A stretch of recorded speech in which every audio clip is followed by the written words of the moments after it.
que podríamos considerar matemático, que nos dice para tiempos menores a cero, es decir, antes de realizar el proceso, para cualquier valor de Y, si Y igual a Y es cualquier valor de Y en la lámina, la temperatura es temperatura inicial, T sub 0. En el momento que tengo el calentamiento, para tiempos mayores o iguales a cero, en la cara frontal situada en Y igual a 0, la temperatura va a ser igual a una temperatura T1 mayor a T0, ya manteniendo el criterio de que estamos hablando de un calentamiento. Pero también podría hablarse de un enfriamiento de esa lámina, es decir, que T1 sea menor a T0 en caso de enfriamiento.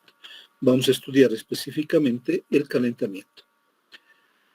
Ya, pero además con la condición, podría colocar aquí en Y igual a infinito, ¿sí? La temperatura T va a ser igual a T sub 0, eso es lo que le da la característica de lámina infinita. Habíamos indicado también que, ya voy a dar acceso a sus compañeros, ¿ya?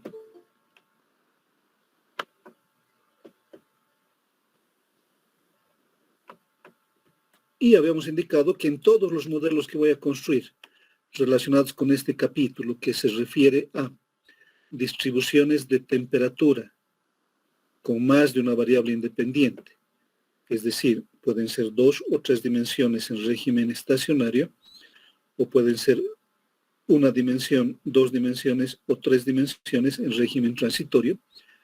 ¿Sí? En cualquiera de esos casos voy a partir siempre de esta ecuación, que es la ecuación general de balance energético, pero referida a un sólido.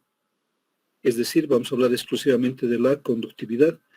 Y más allá de la conductividad, lo que habíamos deducido también en una clase anterior es esta difusividad térmica, que es solamente la comparación de propiedades físico-químicas, y es la comparación entre la conductividad, el calor específico del sólido y la densidad de ese sólido, que tiene las unidades de metro cuadrado o longitud al cuadrado por unidad de tiempo y que se denomina difusividad térmica, que en muchos textos también aparece como una propiedad del sistema. La difusividad térmica, que engloba esos 3 parámetros, conductividad, calor específico y densidad, que es otra propiedad físico-química. Pero ya hasta aquí, solamente hasta el planteamiento de esta ecuación, habíamos indicado, tenemos 2 características, 2 condiciones del modelo ya. Primero, que esta ecuación solamente me va a servir para sólidos, ¿ya? Para estudiar la distribución de temperatura en sólidos. No me sirve para estudiar distribuciones de temperatura en líquidos o gases, y mucho menos en convección forzada, es decir, en sistemas en los cuales puede haber movimiento del fluido. ¿Ya? Ahí tenemos que estudiar otro tipo de mecanismo a partir de otra ecuación que vamos a ver en un siguiente capítulo. Entonces aquí la primera condición rígida. Esta ecuación solamente me sirve para estudiar la transferencia de calor en sólidos. Segunda condición rígida, de que las propiedades físico-químicas, conductividad, densidad y calor específico son constantes o aproximadamente constantes en el rango de temperaturas en que estoy trabajando. ¿Ya? Entonces, 2 condiciones rígidas. Esta ecuación no va a funcionar si no estoy trabajando bajo las condiciones indicadas, sólido y propiedades físico-químicas constantes o aproximadamente constantes, sin mucha variación. En coordenadas rectangulares, habíamos indicado que el operador laplaciano solamente es la derivada segunda respecto de las direcciones del espacio. En coordenadas rectangulares, variación segunda de la temperatura respecto de x cuadrado, más variación segunda de la temperatura respecto de y cuadrado, más variación segunda de la temperatura respecto de z cuadrado. Ahora, otra condición importante en la construcción de este modelo es que estamos hablando que la transferencia de calor solamente se va a producir en la dirección y. Por lo tanto, no existe o es muy pequeña o despreciable, si quieren, la transferencia de calor en la dirección X y la transferencia de calor en la dirección Z. Situación que inclusive pueden comprobarla o alguna vez la han comprobado, pero desde luego no estaban haciendo el análisis fenomenológico. Pero, por ejemplo, alguna vez, y tomábamos como ejemplo en la anterior clase, sí, el poder tener un cuchillo para quemar un plástico, para perforar un plástico, sí, colocamos al fuego el cuchillo, esa lámina, y podemos sujetar al otro extremo del cuchillo sin que nos vaya a producir ninguna quemadura. Pero la lámina, la parte de adelante de la lámina se está calentando. Entonces ahí estamos hablando de que en este tipo de láminas que pueden ser muy largas en relación a su espesor y a su ancho, sí, la transferencia de calor fundamentalmente se puede dar en esta dirección, ya que la hemos elegido de esa manera. ¿Ya? A esa dirección, al esquema que hemos dado, hemos indicado esta va a ser la dirección Y. Y por lo tanto, en el ancho y en el espesor de la lámina, pues no hay transferencia de calor o es muy pequeña la transferencia de calor en comparación con la transferencia de calor en la dirección Y. Entonces, 3 condiciones de modelo hasta ahí. No se van a olvidar de las condiciones de modelo con las cuales construyen su ecuación, porque esa ecuación solamente va a funcionar bajo esas condiciones o condiciones parecidas a las cuales ustedes han construido su modelo. Ya como ejemplo típico, siempre manejamos en esta materia algo que ustedes han conocido ampliamente y que se refiere a que la ecuación de estado que han visto desde su primer curso de química, presión por volumen igual a nRT, solamente funciona cuando el gas es ideal. Ahora, abarcando todas las consideraciones que se refieren a gas ideal. ¿Sí? Esa ecuación no me sirve para cuando estoy hablando de gases reales. En el ejemplo sencillo, gases reales, presiones altas, temperaturas bajas. No funciona esa ecuación adecuadamente. De igual manera, cualquier otra ecuación que vaya a construir, y en particular estos modelos en los cuales estamos identificando cuáles son las condiciones bajo las que funciona o va a funcionar la ecuación, se hacen importantes reconocerlas e indicar de que solamente esa ecuación me va a servir para hacer cálculos, para simular o para modelar algunos valores representativos o resultados que puedo obtener con el modelo, ¿sí? Bajo las condiciones que se han dado. Entonces, hasta aquí 3 condiciones, ¿no ven? La primera condición, que el material tiene que ser sólido. La transferencia de calor tiene que ser en un sólido. La segunda condición es que las propiedades físico-químicas, particularmente conductividad, densidad y calor específico, son constantes. Y una tercera condición, que le estamos incluyendo, a partir del desarrollo del Laplaciano, es que la transferencia de calor solamente se va a dar en la dirección Y, y por lo tanto habíamos llegado a esta ecuación.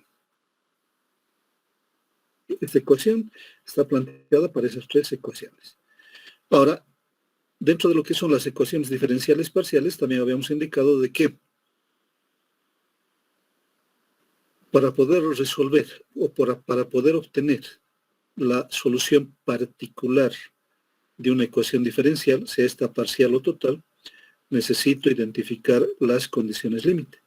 Aquí estamos hablando de una ecuación diferencial parcial y necesitamos las condiciones límite. También habíamos indicado en la anterior clase que esas condiciones límite están relacionadas con el orden de las derivadas. Aquí tengo una derivada de primer orden respecto del tiempo, de la temperatura respecto del tiempo. Eso significa que necesito una condición límite del tiempo frente a la temperatura. Normalmente esas condiciones límite para el régimen transitorio siempre se consideran para un tiempo t igual a 0, para un tiempo inicial, cuánto vale la temperatura. En el modelo que estamos tratando de construir, para el tiempo 0, la temperatura en cualquier parte de la lámina es T0. Hay una temperatura inicial. Entonces ahí tengo una condición límite, sí, y solamente una condición límite relacionada con el orden de la derivada, que es 1. ¿sí? Una condición límite, orden de la derivada 1. Y acá tengo una derivada de segundo grado, o de segundo orden, o una derivada segunda, y por lo tanto, implícitamente esta ecuación también ya me está indicando que necesito dos condiciones límite de la posición frente a la temperatura. Esas condiciones límite pueden ser en y igual a 0, en la cara frontal de la lámina la temperatura va a ser T sub 1 para cualquier tiempo mayor o igual a 0. Y la segunda condición límite característica del modelo que estamos queriendo obtener en y igual a infinito. Ese y igual a infinito le da la característica de lámina semi-infinita. En y igual a infinito, por el concepto que hemos comentado, ¿sí? A partir de y infinito la temperatura es T sub 0 y por lo tanto puedo asumir que en y igual a infinito la temperatura de la lámina va a ser T sub 0. Y de esa manera tengo una condición límite del tiempo frente a la temperatura y dos condiciones límite de la posición frente a la temperatura. Aquí dice ecuación que requiere tres condiciones límite. Para su resolución ya habíamos definido también en la clase anterior para el tiempo T igual a 0, ¿sí? Tiempo inicial. La temperatura es T sub 0 para cualquier valor de Y, para cualquier posición, ¿sí? De esa lámina. La segunda condición límite en Y igual a 0. La temperatura va a ser T sub 1 para cualquier tiempo mayor o igual a 0. Estamos hablando de la cara frontal donde se produce el calentamiento a una temperatura T1. En esa cara, para cualquier tiempo mayor o igual a 0, ¿sí? La temperatura va a ser T1, estoy calentando. Es un calentamiento a temperatura constante. Podría haber algún otro modelo que considere aquí, por ejemplo, un comportamiento de señal. Podría ser una temperatura con una señal lineal que va aumentando a medida que transcurre el tiempo. Y la tercera condición límite, en y igual a infinito, la condición característica de este modelo para hablar de lámina semi-infinita, o por qué no también por un cilindro semi-infinito, o una esfera semi-infinita, en y igual a infinito, donde el fenómeno o el efecto que originamos para producir algún transporte de energía no tiene efecto, por eso es y igual a infinito, y a partir de ese punto, para cualquier tiempo mayor o igual a 0, la temperatura va a seguir siendo T sub 0. Ya hasta ahí obtuvimos en la clase anterior nuestra ecuación diferencial parcial y las condiciones límite que nos permitirían acceder a la solución particular. Esta ecuación diferencial parcial está dimensionada. Recordamos también que parte de la metodología de fenómenos de transporte nos dice que debemos adimensionalizar nuestra ecuación diferencial para poder tener efectos de escalamiento, si quieren. ¿Sí? Los resultados que vayamos a obtener nos van a poder servir para láminas que sean muy pequeñas, más pequeñas que la que estamos estudiando o mucho más grandes que la que estamos estudiando. Ya cuando adimensionalizamos nos referimos a adimensionalizar inicialmente la variable dependiente, que es la temperatura, y vamos a tener una temperatura adimensional. En esa adimensionalización también habíamos comentado que tenemos diferentes opciones, pero que lo recomendable es tomar una adimensionalización que nos permita generar más ceros que unos, porque en la dimensionalización me voy a quedar con valores fundamentalmente que son ceros y unos. Entonces, ya adimensionalizando definimos la temperatura dimensional aquí con esta definición. Dicho que la temperatura, si el valor de la temperatura en cualquier tiempo y en cualquier posición, menos la temperatura inicial, que puede ser un criterio de un perfil para cualquier tiempo o un gradiente para cualquier tiempo y posición respecto de la temperatura inicial, comparado con un gradiente inicial que es T1, la temperatura de calentamiento en Y igual a 0, y la temperatura inicial de toda la lámina. Esto me va a generar dos ceros para la primera condición límite. Para el tiempo T igual a 0, la temperatura es T0. Por lo tanto, T0 menos T0, tengo temperatura dimensional 0. Para la posición Y igual a 0, donde se produce el calentamiento, la temperatura va a ser T1. Estamos hablando de calentamiento constante, T1 menos T0 sobre T1 menos T0. Sí, mi temperatura dimensional va a valer 1. Y la otra posición, para y igual a infinito, la temperatura vale T0. Voy a tener T0 menos T0 sobre T1 menos T0. De esta manera, adimensionalizo. Ya, esta es la dimensionalización recomendada que también habíamos comentado porque genero dos ceros. Pero también podría haber definido mi temperatura dimensional de esta otra manera, T1 menos la temperatura en cualquier posición y tiempo sobre T1 menos T0. ¿Ya? Pero sucede que voy a generar más unos. Si reemplazo las condiciones límite, para tiempo igual a 0, la temperatura dimensional definida de esta manera vale 1. Para y igual a 0, la temperatura dimensional de esta manera vale 0. Y para y igual a infinito, la temperatura dimensional vale 1. Entonces aquí queda claro que genero más unos. Pero el que recomiende que se trabaje con las adimensionalizaciones que tienen más ceros, no significa que si ustedes deciden trabajar con esta otra forma de adimensionalización, vaya a estar mal. ¿Ya? ¿Por qué viene la recomendación? Porque mis ecuaciones van a ser más sencillas cuando tenga más ceros. Pero reitero, si ustedes no tienen o no les parece la recomendación, porque al final es eso, ¿no? Es una recomendación, no es una obligación. Ya es una recomendación de una forma de trabajar, y si quieren, pues lo plantean de esta manera, y pues van a tener ecuaciones donde van a aparecer más variables con 1, pero que también se podrían tratar. ¿Ya? Esta es la dimensionalización, y esa dimensionalización la reemplazamos en nuestra ecuación diferencial dimensionada, y no vamos a dimensionalizar las variables independientes, tiempo y posición, porque la metodología a utilizar para resolver esta ecuación diferencial recomendada para cuando tengo un y infinito, tengo una posición infinita, absorbe estas dos variables. Y también habíamos explicado eso. Entonces, también, si recuerdo, hicieron en sus cuadernitos el cambio de variable, cambiaron en esta ecuación que está pintada acá, que es mi ecuación diferencial parcial, hicieron el cambio de variable para llevarla en función de una temperatura adimensional. La ecuación no va a cambiar apreciablemente. La estructura va a ser la misma, solamente que en vez de la temperatura dimensionada, voy a tener la temperatura dimensional.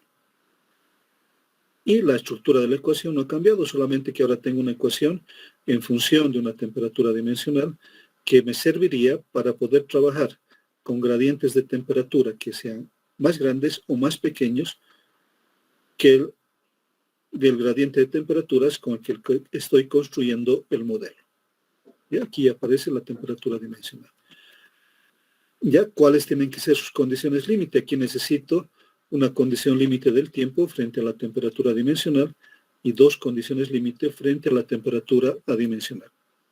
¿Qué las tomo en función de mi definición de temperatura dimensional? T menos T0 sobre T1 menos T0, y las evalúo para cada tiempo. La resolución ya me indican que esta ecuación se va a resolver de la siguiente manera. Hay una temperatura, hay una solución para esta ecuación diferencial parcial, y esa solución sí que aparece acá. ¿Ya? Es asumir que hay una solución para la temperatura dimensional.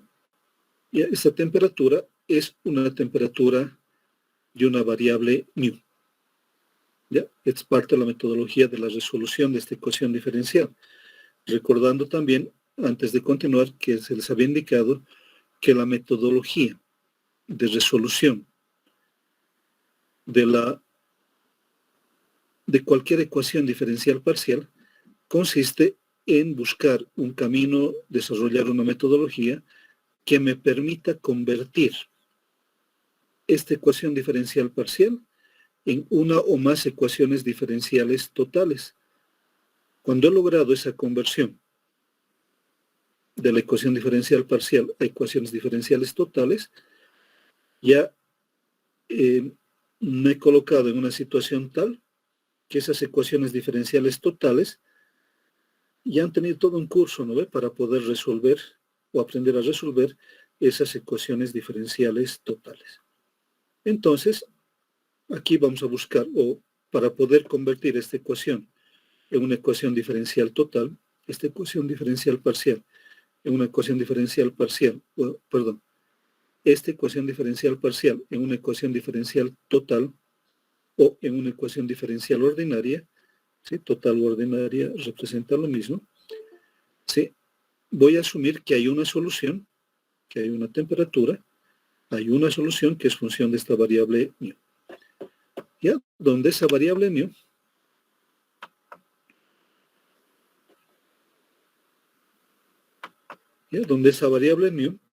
y es parte de la metodología, y se define, ya esta metodología solamente me va a servir cuando tenga una posición o una longitud infinita, caso contrario no me sirve, ya solamente me sirve cuando tengo una longitud infinita.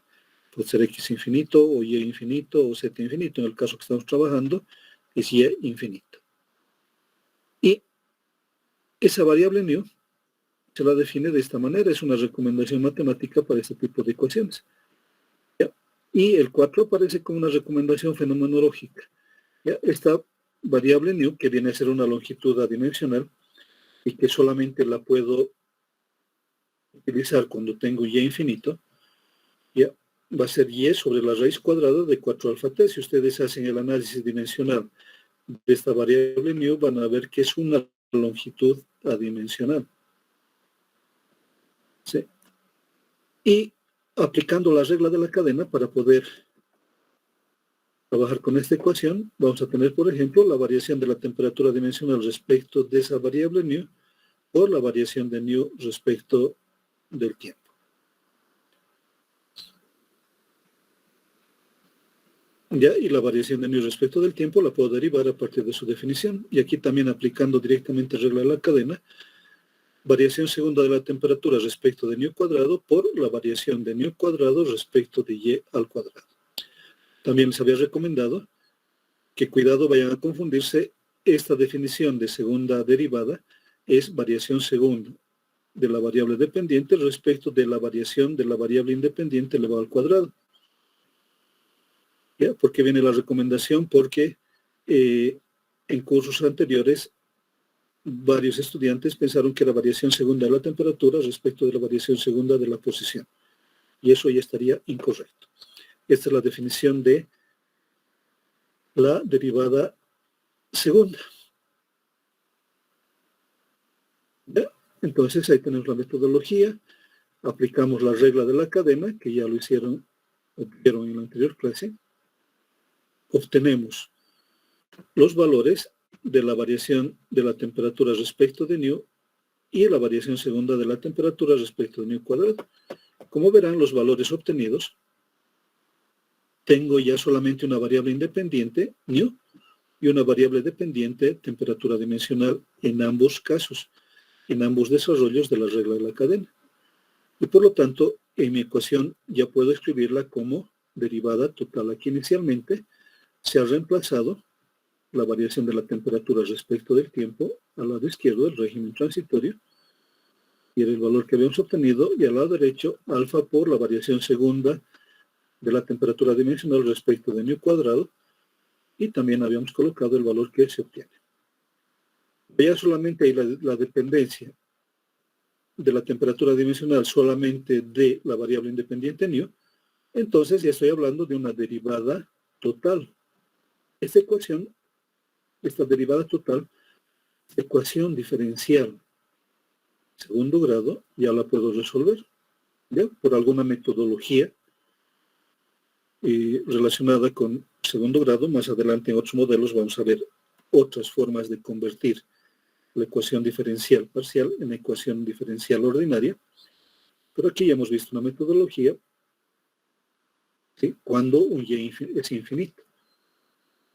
Y pues tengo la ecuación diferencial de segundo grado, y como lo que habíamos comentado, ¿ya?, el número de condiciones límite están relacionadas con el orden de la ecuación diferencial. o la derivada, en este caso tengo una derivada segunda, y por lo tanto necesito dos condiciones límite, ya que la siguiente expresión es una derivada primera, pero de los mismos parámetros. Y por lo tanto necesito solamente dos condiciones límite. En la ecuación original tenía tres condiciones límite, pero resulta de que la variable nu, que es sobre la raíz de 4 alfa t, absorbe uno de los parámetros y solamente me voy a quedar con dos condiciones límite. Ya, decíamos que para el tiempo t igual a 0, ¿sí? Para un inicio del proceso, t igual a 0, la temperatura era t igual a 0 para cualquier valor de ello. ¿Ya? ¿Cuánto vale nu? Para un tiempo t igual a 0, recordando de que habíamos recordado y habíamos mostrado de que este parámetro, que lo voy a copiar un ratito ahí, después lo voy a borrar, para que podamos identificar adecuadamente.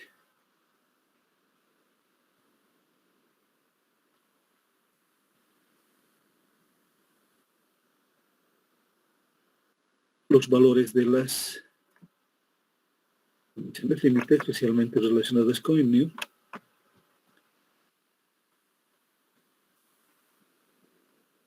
Estamos aquí.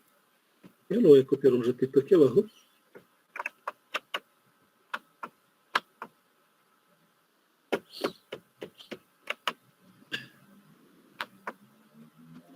Ya. Para el tiempo t igual a 0, la temperatura es t sub 0 y es igual a y. ¿Sí? Cuando el tiempo vale 0, la variable nu va a ser igual a y sobre 0. ¿Ya? Desde el punto de vista matemático, en realidad es una indeterminación matemática que la podemos asumir o la asumimos como infinito. Entonces ahí voy a tener nu infinito y la temperatura es t sub 0 y por la definición que hemos dado, ¿sí? La temperatura adimensional vale 0.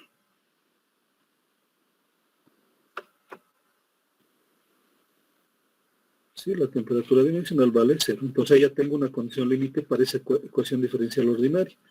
En la segunda condición límite y igual a 0, la temperatura es T1.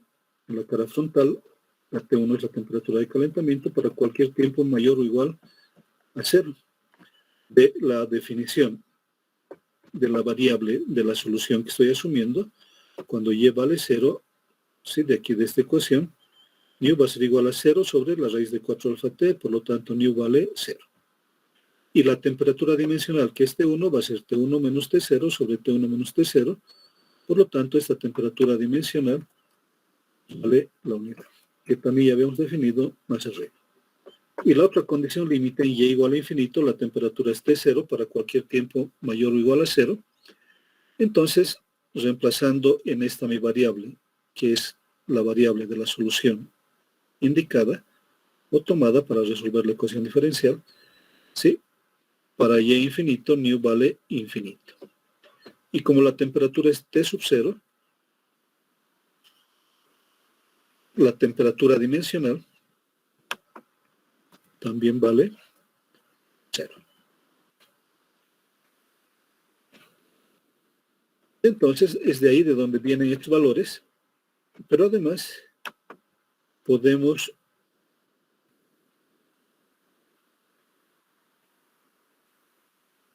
que los valores puedan ser distintos. Ya, entonces, llegamos a este punto, dejamos en este punto la ecuación diferencial. Lo primero que vamos a hacer es resolver y obtener la solución general de esta ecuación diferencial para después trabajar con las condiciones límites, la metodología que estamos planteando. Pero además, reconocer que en fenómenos de transporte se trabaja con integrales indefinidas. ¿Ya? A diferencia de otras materias, donde trabajan con integrales definidas, es decir, colocan los límites de integración. En fenómenos de transporte, por la metodología dada, trabajamos con integrales indefinidas y después de obtener la solución general, que va a tener o va a quedar en función de condiciones o de constantes, ¿sí? Obtenida la solución general con sus respectivas constantes, vamos a aplicar las condiciones límite para identificar los valores de esas constantes. Ya queda claro de que si estoy hablando de una ecuación de segundo orden, que es el grado mayor que vamos a trabajar en fenómenos de transporte, es decir, la transferencia de materia no se va a presentar con ecuaciones diferenciales de tercer orden, ¿ya? Solamente lo máximo es segundo grado, por eso hablamos del operador laplaciano. Puede haber segundo grado respecto de diferentes direcciones, pero no voy a tener en ningún caso un tercer grado de la ecuación diferencial. Y entonces, como trabajamos con ecuaciones diferenciales de segundo grado, ese segundo grado también me está indicando que cuando obtenga mi solución general, esa solución general va a estar en función de dos constantes. Por eso es que voy a tener dos condiciones límite, para generar un sistema de dos ecuaciones con dos incógnitas. Y ese concepto creo que se hace importante porque también les comento de cursos anteriores. ¿Ya? Por ejemplo, aquí sabemos que necesitamos solamente dos condiciones límite, por las exigencias matemáticas si quieren. Y en algunos trabajos e inclusive en algunos exámenes ya, han habido estudiantes que han cursado la materia y que colocaban la ecuación diferencial planteada de esta manera, colocaban, por ejemplo, tres condiciones límite. Como se requieren, ¿no ven? Ya, de diferentes valores, desde luego. Y ya en el lenguaje, si quieren, de ecuaciones diferenciales, esta ecuación diferencial me está indicando que solamente requiere dos condiciones límite. O algún otro caso, ¿ya? De que esta ecuación diferencial la acompañan solamente de una condición límite. Tampoco es así, ¿no ve? Es tan flexible, o las matemáticas no son tan flexibles. Y esta ecuación solamente me va a permitir obtener su solución particular si identifico dos condiciones límite. Con una condición límite no es suficiente, está errado. Con tres condiciones límite puede ser más que suficiente, pero ¿dónde utilizo una tercera condición límite? Porque no voy a tener un espacio matemático para utilizar una tercera condición límite. Entonces tampoco se trata de memorizar, ahí tengan bastante cuidado, no se trata de memorizar los modelos, porque cada modelo va a tener sus propias particularidades. Ya tenemos la ecuación límite, tenemos las condiciones límite, tenemos la ecuación diferencial y la resolución ahora la vamos a plantear por integraciones directas. ¿Ya? Una integración directa vamos a nombrar la variable u a lo que es la variación de la temperatura dimensional respecto de μ. Esta ecuación, con ese cambio de variable si quieren, esta ecuación se va a convertir en variación de u respecto de μ más 2 veces μ por u y es igual a 0. Entonces, para poder integrar directamente, hacemos este cambio de variable y la ecuación integral la vamos a obtener como la variación de u respecto de μ más 2 μ por u. Y vamos a ver si vamos a colocar esta ecuación al lado.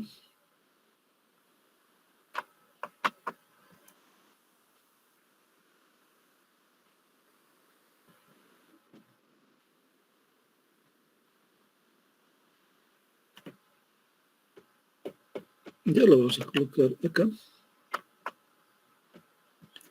Sí, ahí tenemos la ecuación, hacemos el cambio de variable y vamos a tener que la variación de u respecto de μ, esta segunda derivada, pero ya en función de u, más 2 veces μ por la variación de la temperatura dimensional respecto de μ, que le he llamado u. Esto va a ser igual a 0. Esta ecuación tiene la característica de ser una ecuación que se puede integrar directamente, porque voy a tener la variación de u sobre u, va a ser igual a menos 2 veces μ variación de μ. Aquí tenemos ya dispuesta la ecuación para integrar. La integral de la variación de u sobre u menos 2 veces μ por la variación de μ ¿Ya? Y cuando integro, como integro, hago integrales indefinidas, no coloco los límites de integración, solamente la integral de la variación de u sobre u, igual a menos la integral de 2 nu variación de nu, y más una constante. Cuando trabajo con integrales indefinidas, tengo que colocar la constante. Ya estaba viendo algunos trabajos de ecuaciones diferenciales, del curso de ecuaciones diferenciales, y seguramente plantean también el escribir las constantes. Aunque he visto otros cursos de ecuaciones diferenciales donde no les hacen escribir las constantes, solamente se remitirían a escribir estas integrales. Pero para nosotros, en fenómenos de transporte, es muy importante escribir las constantes. Ahora, ¿por qué estoy colocando el logaritmo natural de una constante C1? Porque podría haber colocado solamente C1. Estoy colocando el logaritmo natural de una constante C1 porque esta integral es logarítmica. Sí, voy a tener el logaritmo natural de u, como aparece más abajo, el logaritmo natural de u, que es esta integral, menos la integral de 2 nu, que va a ser nu al cuadrado, menos nu cuadrado, y más el logaritmo natural de C1.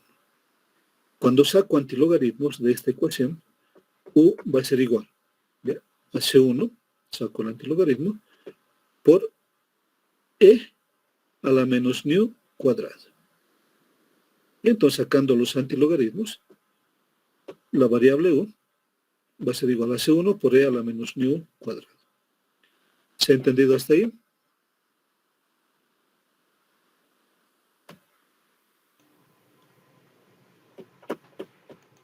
Sí, ingeniero. Sí, ingeniero. Ya. Entonces, hemos hecho esa primera integración. Vamos a reemplazar ahora, en vez de la variación de u, vamos a colocar la variación de la temperatura dimensional respecto de nu. Ya reemplazamos u y vamos a desarrollar una segunda integración. Aquí reemplazamos u. ¿Ya? Dice variación de la temperatura adimensional respecto de nu, que es nuestra variable u. Va a ser igual, y al lado izquierdo, la constante C1 por e a la menos nu cuadrado. Volvemos a integrar. La integral de la variación de la temperatura va a ser igual a una constante C1 por la integral de e a la menos nu cuadrado, variación de nu. Y como las integrales nuevamente son indefinidas, más una constante C2. Integrando, integral de la variación de la temperatura dimensional, solamente temperatura dimensional, va a ser igual a C1, constante, la voy a sacar fuera de la integral de e a la menos nu cuadrado, variación de nu, más una constante C2. Ahora, por razones estrictamente, esta función, la integral de e a la menos nu cuadrado, variación de nu, no tiene una integral analítica. Es decir, por ejemplo, tenían integral de x, diferencial de x va a ser igual a x al cuadrado medios. Ese tipo de ecuaciones, no hay una integral analítica para esta función. ¿Ya? Y solamente hay integrales o resultados numéricos a través de las tablas de la función error. Y por lo tanto, como no hay integral analítica, aquí en esta integral le vamos a colocar los límites, ¿ya?, para poder realizar el trabajo. Ya esta temperatura dimensional, el lado izquierdo va a ser igual a C1 fuera de la integral. Y lo que les decía, esta función e a la menos nu cuadrado, variación de nu, no tiene una integral analítica y solamente tiene integrales numéricas. Y por lo tanto vamos a colocar desde que nu vale 0, ¿ya?, correspondiente a y igual a 0, hasta que toma el valor de nu de e a la menos nu cuadrado, variación de nu. Este es un valor que tenemos que leerlo en tablas, en las tablas de función error, más una constante C2. Ahora, he llegado, esta es mi solución general. Ya se obtiene la solución general. Lo que hemos escrito ahí abajo es la solución general de la ecuación diferencial de la cual hemos partido. Entonces ya tengo la solución general, tengo las condiciones límite y puedo o tengo que identificar las constantes C1 y C2, los valores de C1 y C2, Cuando he identificado los valores de C1 y C2, pues sencillamente los reemplazo en esta ecuación y voy a obtener mi solución particular. Esa solución particular es el modelo de distribución de temperaturas para esta lámina semi-infinita con calentamiento, con una temperatura de calentamiento constante en la cara frontal. Entonces, con las condiciones límite, una de mis condiciones límite decía que en nu igual a 0, ya que absorbe el tiempo igual a 0, mi temperatura adimensional tomaba el valor de 1. ¿Ya? Nu igual a 0, perdón, es y igual a 0. Aquí en y igual a 0 es en la cara frontal. En y igual a 0, por la definición de nu, y sobre 4 alfa t, nu vale 0. Y en esa cara frontal, la temperatura era T1, y habíamos determinado también que nuestra temperatura dimensional era 1. Entonces, reemplazo en esta ecuación, temperatura dimensional 1, C1 integral de 0 a nu, de 0 a 0, de E a la menos nu cuadrado, variación de nu más la constante de C2. Y reemplazo en esta ecuación. Y la integral de 0 a 0, pues vale 0. Y por lo tanto, C2 tiene el valor de 1. Sí, ya solamente trabajo algebraico. Ahora, sí, C2 vale 1 y con la segunda condición límite, que se había repetido para el tiempo t igual a 0 y para y igual a infinito, nos decía que en y igual a infinito la temperatura dimensional era 0. Y hago el mismo trabajo, reemplazo en la solución general.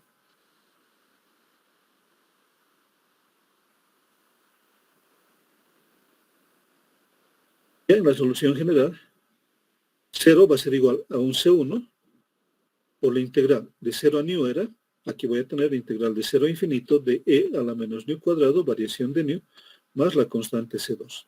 Constante C2 que ya la he identificado con el valor de 1. Esta integral de 0 a infinito de E a la menos nu cuadrado, variación de nu, ya, numéricamente vale raíz de pi medios, o raíz de pi sobre 2. ¿Ya? Eso es una integral estrictamente numérica. Y por lo tanto, 0 va a ser igual a la constante C1 por el valor de esta integral, que es raíz de pi sobre 2 más 1. Y por lo tanto, C1 va a tener el valor de menos 2 sobre raíz de pi. C1 va a ser igual a menos 2 sobre raíz de pi. Y vamos a reemplazar, la constante C2 vale 1 y la constante C1 vale menos 2 sobre raíz de pi. Reemplazamos en el modelo. Ya, lo reemplazamos aquí. Voy a copiar nuevamente ya mi solución general para mostrarles en dónde estamos reemplazando.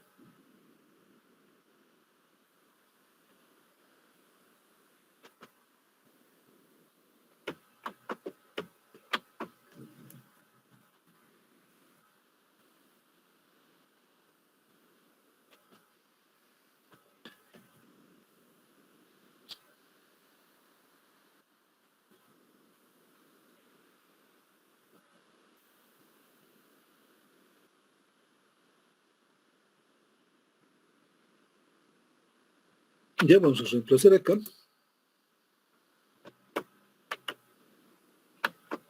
Esa era mi solución general. Y voy a tener en el reemplazo que la temperatura dimensional va a ser igual a C1. ¿Cuánto vale C1? He definido que esa constante C1 para este modelo en particular vale menos 2 sobre raíz de pi. Por la integral de 0 a nu de E a la menos nu cuadrado, variación de nu, más una constante C2 que vale la unidad. Reemplazo esos valores, temperatura dimensional va a ser igual a menos 2 sobre raíz de pi, la integral de 0 a nu de E a la menos nu cuadrado, variación de nu más 1. Reordeno y voy a tener que la temperatura dimensional, coloco el 1 que es positivo por delante, 1 menos 2 sobre raíz de pi, la integral de 0 a nu de E a la menos nu cuadrado, variación de nu. Esta función, 2 sobre raíz de pi de 0 a nu de E a la menos nu cuadrado, variación de nu, es la función error. ¿Ya? Una campanita, ¿no ve? Que han visto en su curso de estadística seguramente, y pueden obtener tablas de la función error. Creo que en nuestro librito también al final en los anexos hay unas tablitas de función error para poder evaluar esta función. ¿Ya?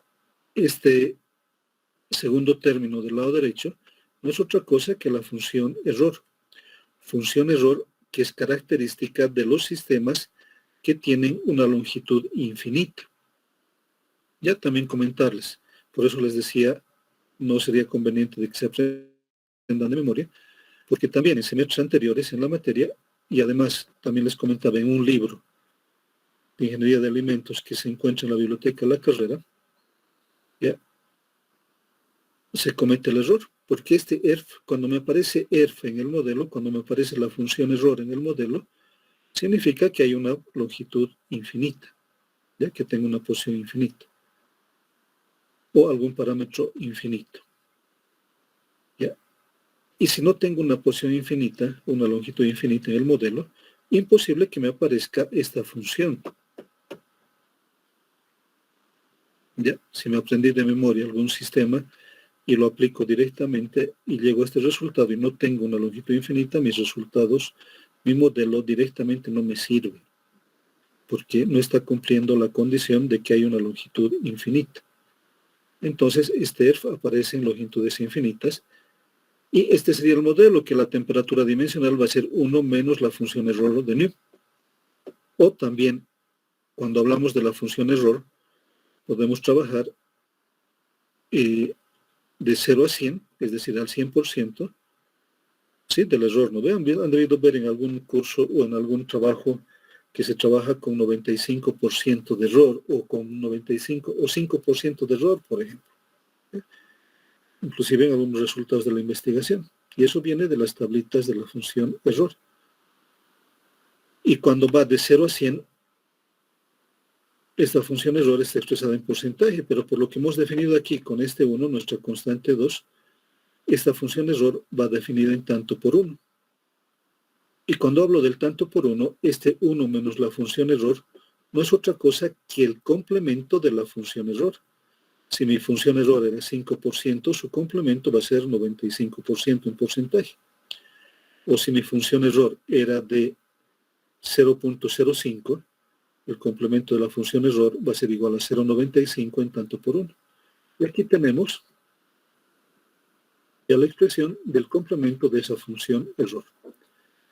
Y reemplazando acá la temperatura dimensional, como la hemos definido, T menos T0 sobre T1 menos T0, ¿sí? Temperatura dimensional, donde esta temperatura es función de el tiempo y la posición Y. ¿Sí? Esta es la variable, son valores que están definidos en el sistema T0 y T1, pero el valor que va a ir cambiando a medida que se desarrolla ese calentamiento es esta temperatura T de Y y T. Y eso va a ser igual al complemento de la función error de esta variable dimensional, que viene a ser una especie de longitud dimensional. Si ustedes controlan o hacen un análisis dimensional, es una longitud dimensional.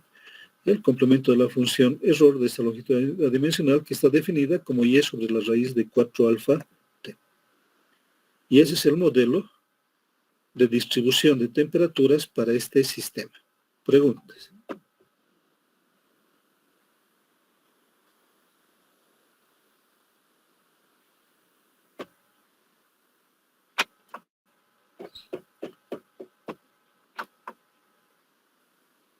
¿Se ha entendido?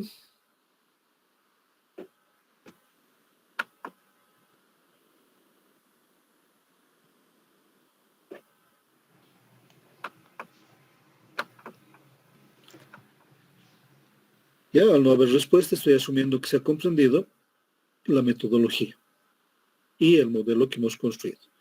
Ya, más allá del modelo, es importante que ustedes puedan interpretar la metodología de trabajo que hemos seguido. ¿Ya? Porque es una metodología generalizada. En los siguientes modelos vamos a seguir haciendo casi lo mismo, inclusive vamos a partir de la misma ecuación diferencial. Pero nuestros modelos van a ser distintos porque las condiciones límite también van a ser distintas. Ahora, con este criterio, se puede determinar un espesor de penetración térmica definida como delta D, un espesor de penetración térmica. ¿Hasta qué punto penetra el calor en esa lámina considerada como Y igual a infinito? Ya que estamos hablando de un régimen transitorio, ¿sí? Este espesor de penetración térmica también va a tener o va a funcionar bajo régimen transitorio, es decir, que a más tiempo de trabajo o más tiempo de calentamiento, pues mi espesor de penetración térmica va a llegar más lejos. ¿Ya? Y se entiende como espesor de penetración térmica a la distancia en la cual existe una diferencia de temperatura T menos T0 equivalente al 1%. ¿Ya? Este es su criterio planteado por el autor, ¿ya? Y más que todo, que le da mucha validez desde el punto de vista estadístico a los resultados que se puedan obtener, es decir, inclusive a la función error. ¿Ya? Toda una evaluación de algún parámetro va a ser más exacta si me doy un margen de error de un 1% y 99% de certeza, ¿no? Estadísticamente, cuando hago diferentes medidas. Entonces, equivalente al 1% de la diferencia de temperaturas original T1 menos T0. Situación que se presenta cuando el argumento de la función error vale 2. Y aquí lo que nos están diciendo es que la comparación de estos gradientes de temperatura, ¿sí? Cuando toma el valor de 1% o 0.01, vamos a hablar del espesor de penetración térmica, ¿sí? Hasta dónde ha llegado, pero además ya de la tabla de función error, este 1% se va a presentar cuando el argumento de esa función error vale 2. ¿Y cuál es el argumento de esa función error? Es nuestra variable mu. Es decir, mu vale 2 para poder hablar de un error de 1%, pero más allá de ese error de 1%, en esta conceptualización que maneja el BERT, ¿ya?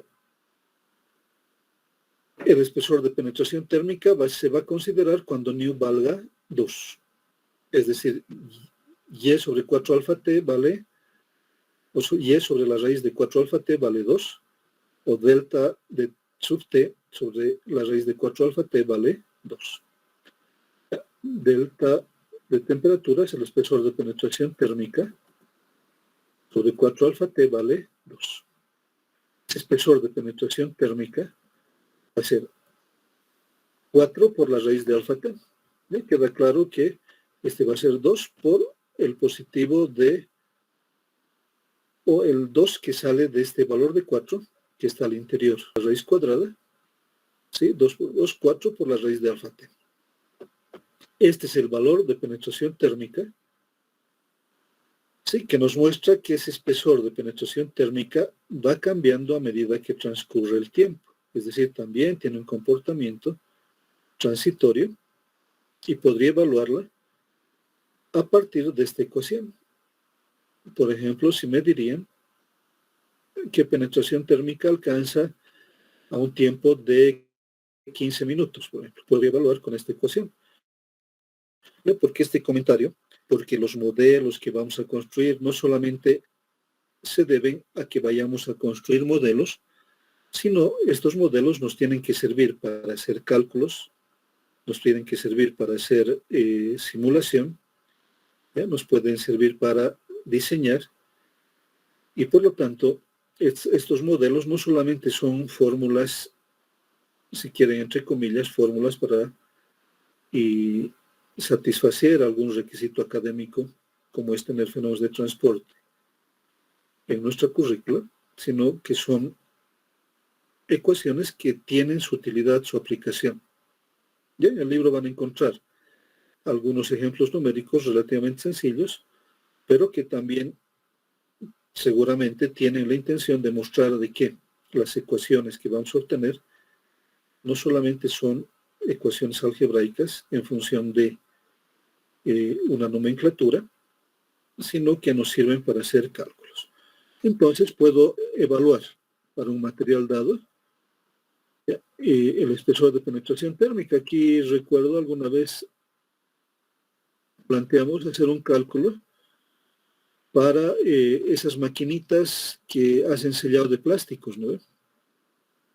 Para saber hasta dónde puede ingresar el calor. Desde luego, es laminatas para sellados de plástico, trabajan con materiales muy delgados, pero se pueden hacer estimaciones del espesor de penetración térmica en milímetros o en décimas de milímetro, o por qué no en centésimas de milímetro.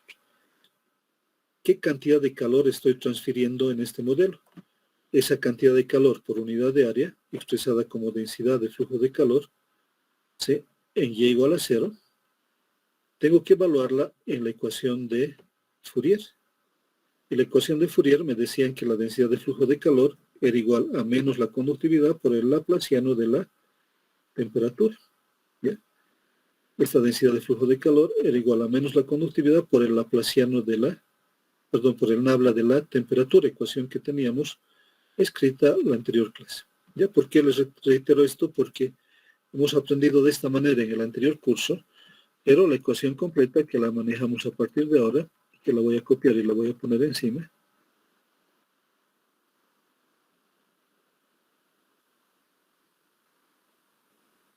O no está aquí.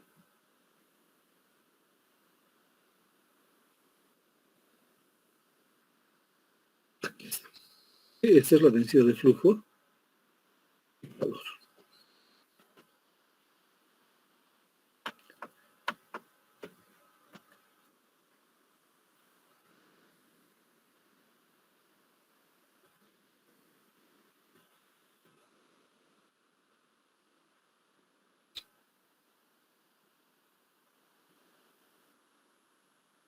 Entonces, la densidad de flujo de calor la evaluamos a partir de la ecuación de Fourier. Si la densidad de flujo de calor es igual a menos la conductividad, que ya hemos dicho que la estamos asumiendo como constante, y el nabla de la temperatura. Ya también habíamos comentado de que Fourier solamente considera la transferencia de calor en las direcciones del espacio, no así en la dimensión tiempo. Y en las direcciones del espacio, el nabla, como hay la transferencia de calor solamente en la dirección Y, entonces va a ser la variación de la temperatura respecto de Y, por eso aquí también está representada como una derivada total, porque Fourier no considera transferencia de calor en régimen transitorio. O sea, no indica ni siquiera, ¿no ve?, que sea régimen transitorio o régimen estacionario. Pero la validez de la ecuación en los estudios que se hacen son válidas para el régimen transitorio o para el régimen estacionario.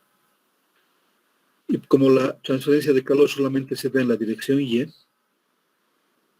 la densidad de flujo de calor en Y igual a 0, que es lo que me pide, va a ser igual a menos la conductividad, variación de la temperatura respecto de Y, en Y igual a 0. Por la dimensionalización que tenemos, ¿ya?, la variación de la temperatura.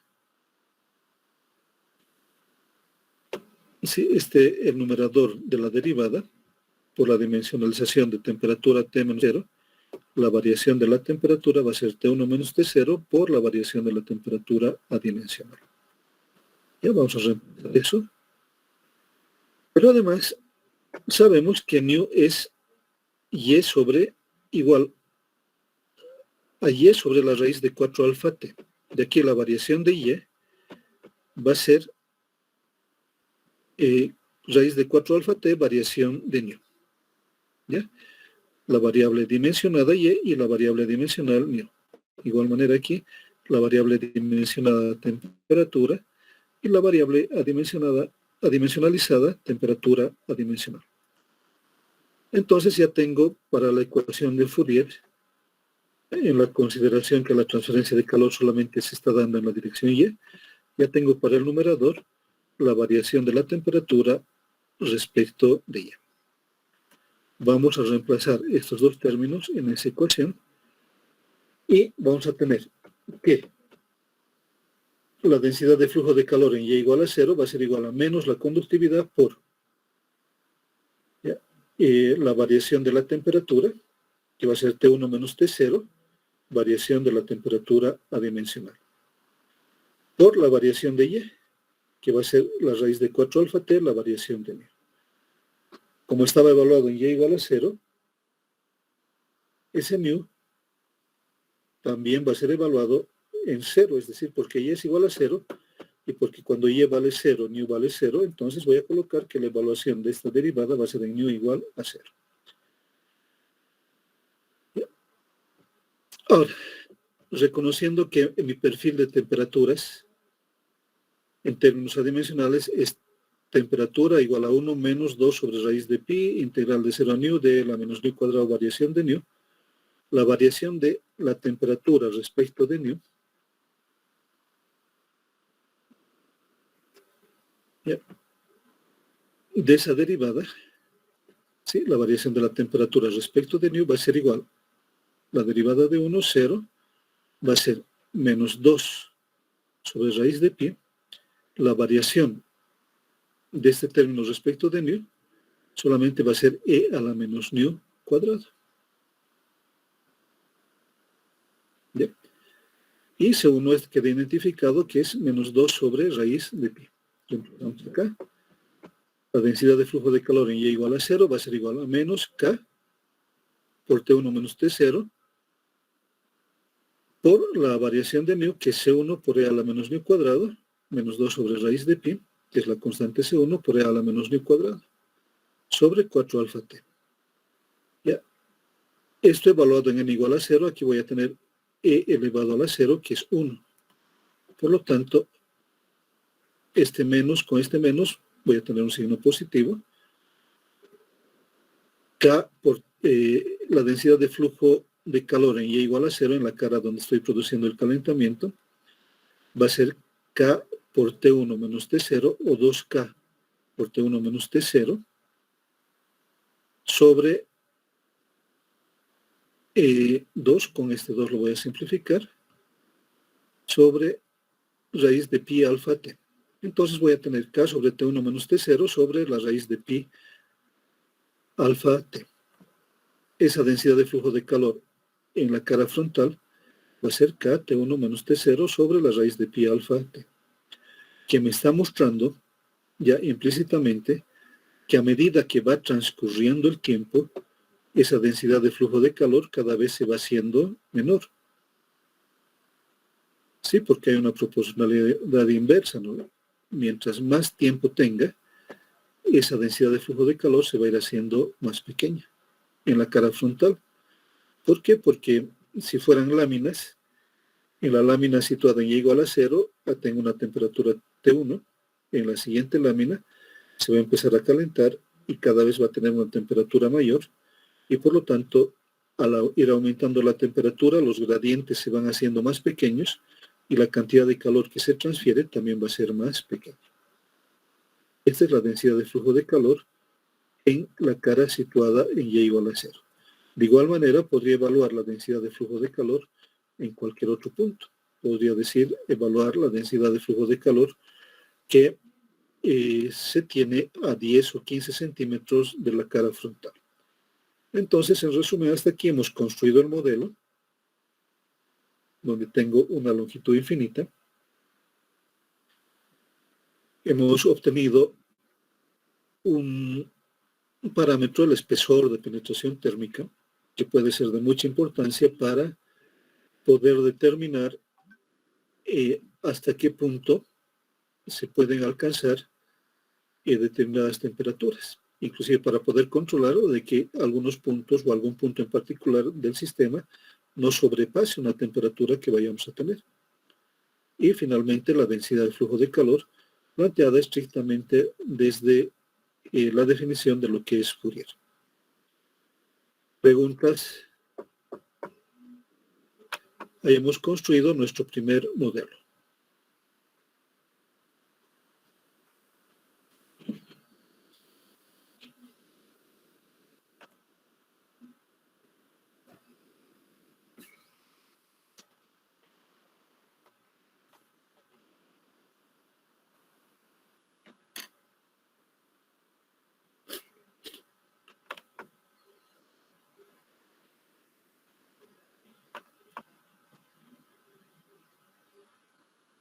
Betty Gladys, ¿has comprendido?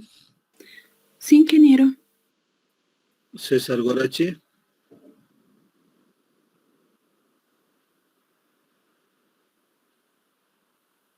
César, ¿estás ahí? Sí, ingeniero. El micrófono no está funcionando. Sí, ingeniero. Claudia Valeria. Sí, ingeniero, ¿se entendió? Ya, entonces pedirles que no se olviden de la metodología. ¿Ya? Esa metodología que inicialmente puede hacernos pensar que nos estamos aprendiendo una metodología muy mecánica, pero resulta que en su desarrollo las características de cada sistema van cambiando. La metodología es partir de la ecuación energética o la ecuación de energía para un sólido que lo hemos escrito. Sí, a partir de esa ecuación, hacer las consideraciones correspondientes al sistema particular en que vamos a estudiar, generando ya una ecuación diferencial parcial que va a tener sus respectivas condiciones límite. ¿Sí? Identifico la ecuación diferencial parcial en variables dimensionadas con sus respectivas condiciones límite, y después, cuando he llegado a ese punto,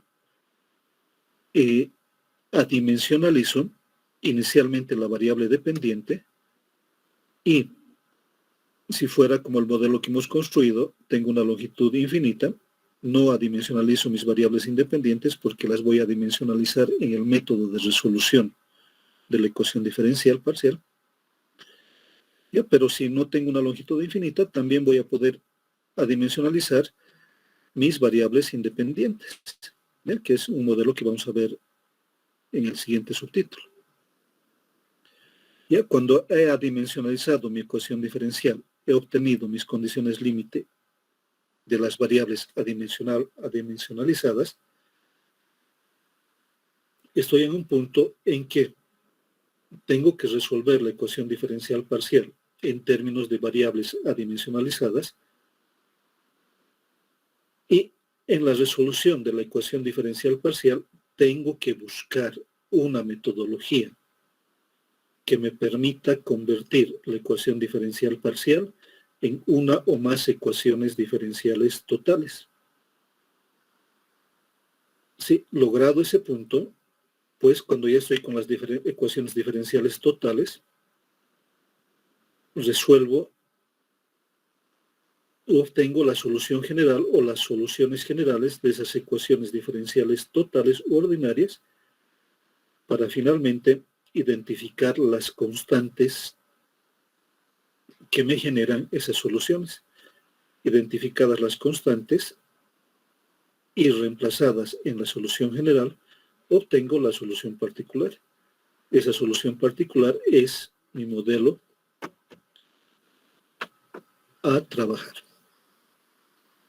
¿Ya? Es el modelo matemático que me sirve, que representa mi modelo, y como les decía, es un modelo matemático que me sirve para hacer cálculos, que me sirve para hacer simulación, o que me sirve, ¿por qué no?, para hacer diseño, o ¿por qué no?, también para hacer escalamiento, o también para hacer un diseño experimental fenomenológico, en un proceso en el cual yo quisiera investigar el comportamiento o las respuestas que puedo obtener de una variable dependiente frente al comportamiento de variables independientes.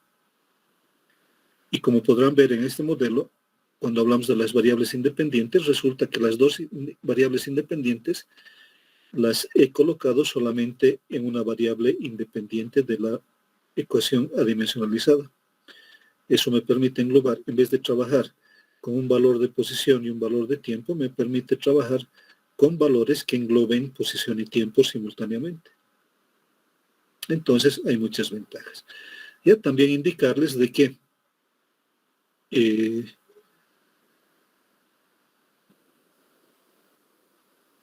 la mayor parte de lo que hemos visto en este primer subtítulo fundamentalmente son matemáticas, ¿ya? Pero las matemáticas son un instrumento muy útil para el desarrollo de los modelos.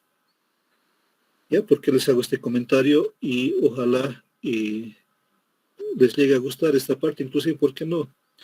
Les llega a gustar la parte de las ecuaciones diferenciales parciales, ya, porque por lo menos yo tengo la sensación de que muchos de los colegas, y por qué no muchos de los estudiantes, un poco se atemorizan tal vez, o de los colegas directamente puedo decir que no les gusta, porque piensan que fenómenos de transporte son esas ecuaciones diferenciales parciales. Ya, pero solamente son el instrumento, y lo que hace fenómenos de transporte es tratar de explicar cómo sucede el fenómeno desde un punto de vista estrictamente matemático. Y en realidad los fenómenos de transporte vienen a ser los modelos que se encuentran construidos bajo condiciones dadas, condiciones identificadas, que tienen que ser de nuestro pleno conocimiento. Cualquier ecuación en cualquier materia no es de uso irrestricto. Ecuaciones que tenemos, por ejemplo, en operaciones unitarias o en diseño de reactores, funcionan bajo condiciones dadas. No son de uso irrestricto. Por eso les hablaba como ejemplo de la ecuación de estado. Ya, entonces, inclusive recuerdo como anécdota algún colega que me decía, ¿y qué son esos gusanitos? Me decía, refiriéndose a las derivadas parciales. Ya, entonces, puede haber esa visión, ¿no ve?, de que estemos trabajando con gusanitos, pero que nos ayudan a construir modelos. ¿De acuerdo? Y entonces, esperando que hayan comprendido que en su repaso, en su metodología, o inclusive, ¿por qué no podrían hacerse un pequeño apunte, ¿no ve?, de cuál es la metodología a seguir para construir estos modelos?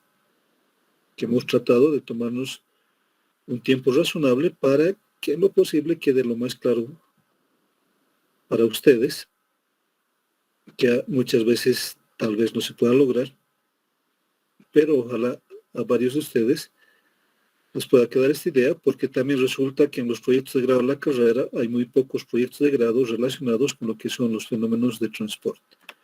Y tenemos un campo inmenso en que se podrían hacer proyectos de grado, porque inclusive cuando revisen el librito les he colocado la segunda edición del BIRT, ya, pero van a ver, por ejemplo, un modelo construido de cualquiera de los transportes, ya sea de cantidad de movimiento, ya sea de energía o de materia, y van a poder ver, por ejemplo, en algunos pies de página que el modelo construido fue una tesis de una universidad norteamericana, ¿ya?, una tesis para maestría y en algunos casos una tesis para doctorado. Entonces hay un campo muy interesante, ¿no? Por ejemplo, cómo podría tener un modelo de distribución de concentraciones de un herbicida que se sume en el suelo de un cultivo agrícola. Fenómenos de transporte. Ya, como eso tiene muchos otros ejemplos que vamos a ir dando a medida que vayamos desarrollando la materia. Ya, en un próximo punto, les voy a mostrar solamente esta parte porque ya casi estamos llegando a nuestra hora. Vamos a hablar